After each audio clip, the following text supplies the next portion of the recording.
I volunteered for a year in Trinidad, a small Caribbean island.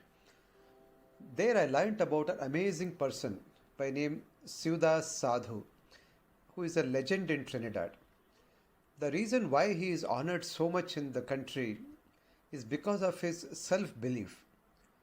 I'll narrate his story, which is so relevant for all the change makers today.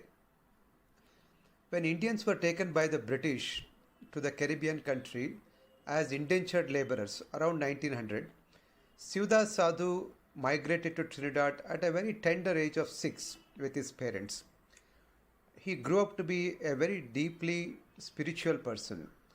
Even though there were few thousand Indians in Trinidad, there was no Hindu temple for them to worship. Siudas Sadhu purchased a tiny swamp land in 1947 and built a small temple. But 4 years later, the British government declared that construction as illegal and demolished that temple and even put Siudas Sadhu in jail for 14 days. Upon his release, he pleaded with the British officer to grant a small area of land to build a mandir, and the British officer flatly refused permission, saying, "I can't give any land for the Hindu temple." Siudas Sadhu insisted that, that we don't need large land, just 10 feet by 10 feet is enough. But the British officer was furious and he shouted at him and said, "Not an inch of land will be given." That phrase, "not an inch of land," Siudas Sadhu heard again and asked, "Sir, how about the ocean?" Now the British officer thought he is joking and he said, "Do whatever you want to do with the ocean."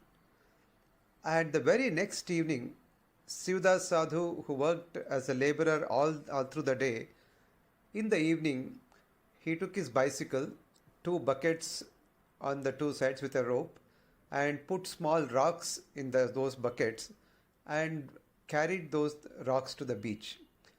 He started putting the rocks from the beach slowly into the water. Now, other community members asked him, like, "What are you doing?" He said, "I'm going to build a temple in the ocean." They thought he's gone crazy. But he said, "No, I'm really going to build a temple in the ocean. We got permission to build in the ocean. We will build a platform into the sea and then we'll build a mandir on top of that." Other members could not believe him.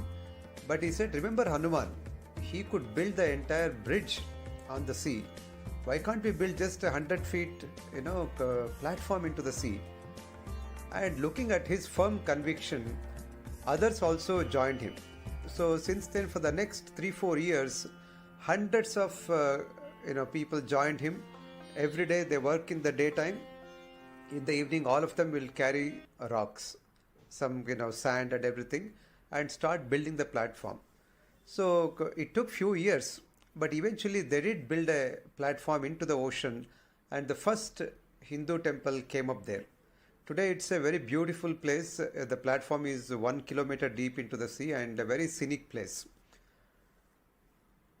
Now, why his story is so important? When you want to bring about social transformation, it calls for conviction in the cause.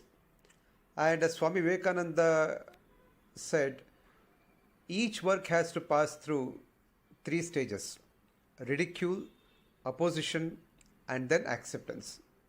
So we must be prepared. Initially, people will ridicule your idea, and over a period of time, there may be opposition, hurdles that you will encounter, but we must have that firm conviction that we will succeed. Only when we have the conviction, we will be able to attract large number of people to join hands with us. Having firm conviction in the cause and being open to a lot of other people joining hands, these two are very important attributes of any change maker.